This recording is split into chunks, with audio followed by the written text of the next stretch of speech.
안녕하세요. 2023년 1월 17일, 지금은 오전 6시입니다.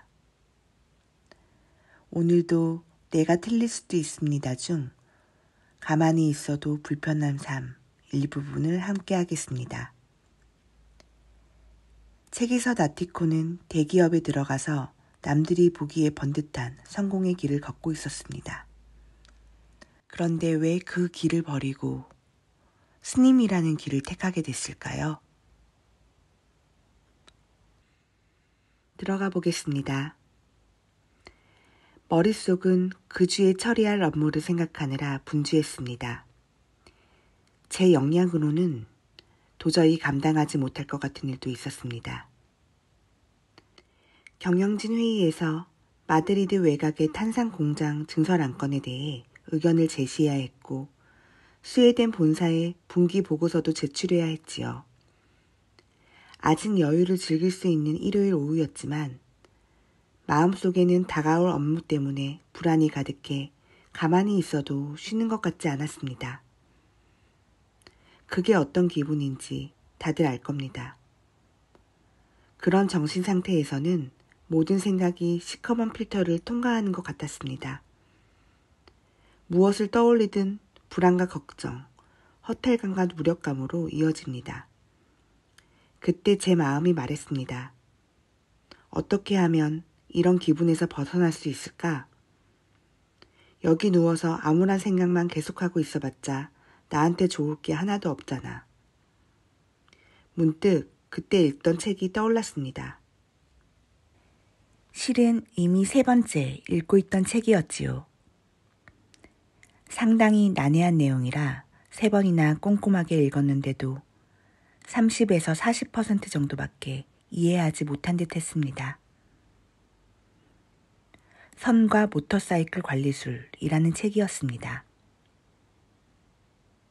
사실 이 책은 선종 불교를 다룬 것이 아니었습니다. 그렇다고 모터사이클 정비 기술을 담은 것도 아니었어요. 모호하고 어렵기도 했지만 그 안에 담긴 사상이 신선하게 다가왔습니다. 그 중에서 제가 어렴풋이 이해한 내용을 한 구절 꼽자면 다음과 같습니다. 인간 내면의 평화로운 것, 고요하고 차분한 것, 자꾸 떠오르는 갖가지 생각으로 말미암아 흐트러지지 않는 것, 그것이야말로 소중하며 주목할 가치가 있다. 그와 같은 것들에는 보상이 따른다. 몇 번이고 읽다 보니 뭔가 깨달음을 얻은 것 같았습니다. 좋아. 그러니까 내가 지금 떠올린 온갖 생각이 나를 힘들게 하는 거구나.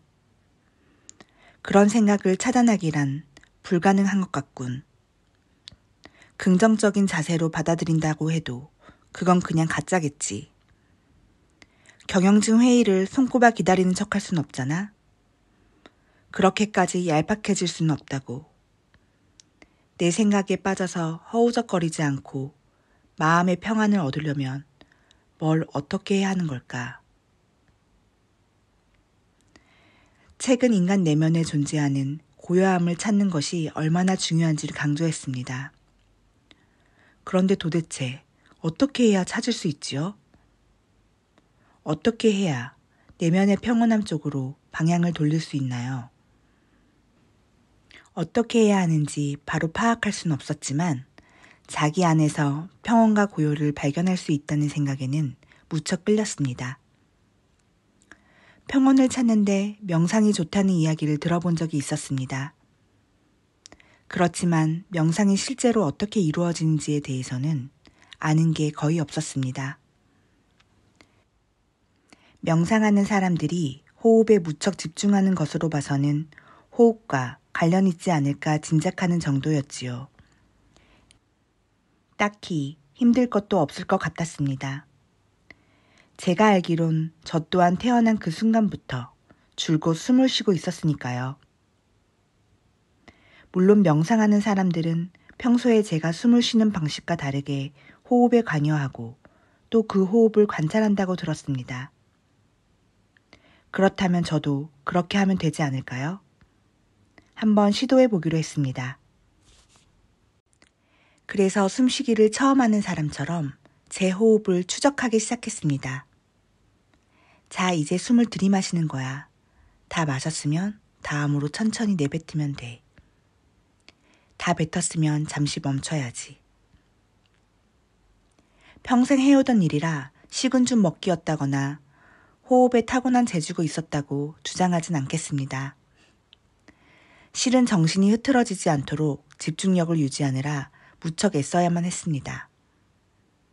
10분에서 15분 정도 계속 호흡하면서 호흡만 생각하려고 아무리 애써도 제 마음은 자꾸만 다른 곳으로 달아났습니다.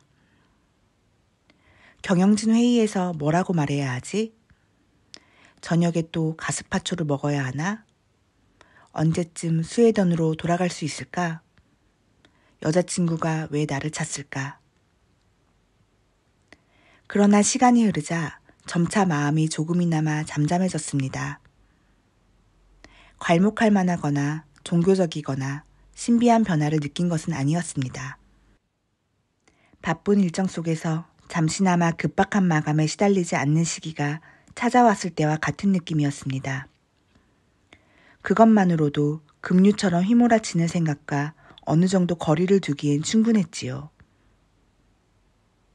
물 밖으로 고개를 내밀겠다고 미친 듯이 허우적거리지 않아도 됐습니다. 가슴을 짓누르던 압박이 살짝 느슨해졌어요. 갖가지 생각으로 불안해하는 사이사이에 평온을 유지하는 시간이 조금씩 길어졌습니다. 그저 존재한다는 느낌에 다가가게 되었지요.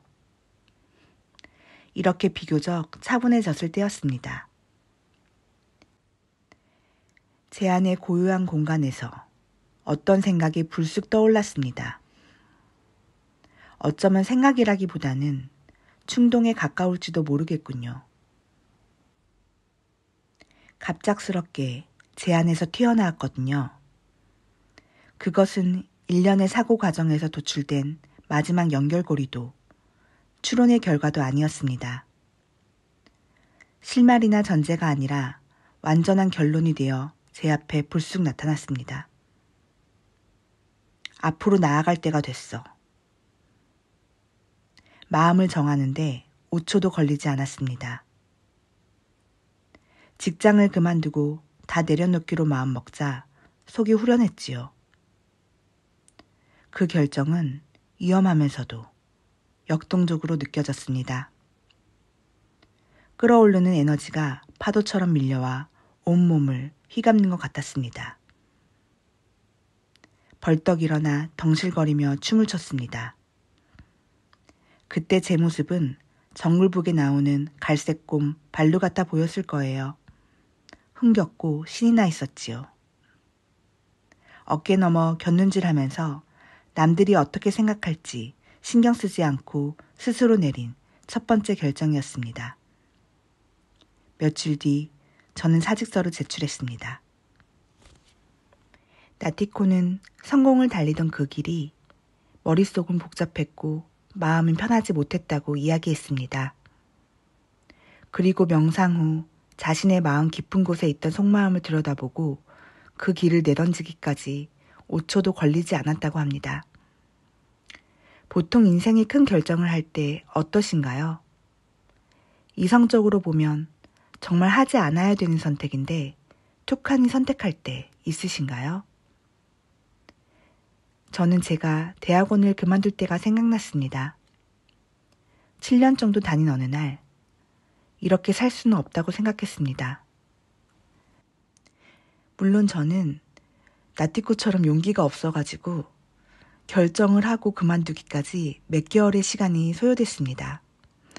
하지만 그만두고 나서 책에 나온 것처럼 제 마음이 벌떡 일어나 덩실거리며 춤을 췄습니다. 15년 정도 흐른 지금에서야 생각해보면 그때의 선택이 얼마나 감사한지요. 그때가 저는 가만히 있어도 불편한 삶 그 자체였던 것 같습니다. 여러분도 가만히 있어도 불편했던 일상을 벗어던진 경험이 있으신가요? 댓글로 알려주세요. 감사합니다.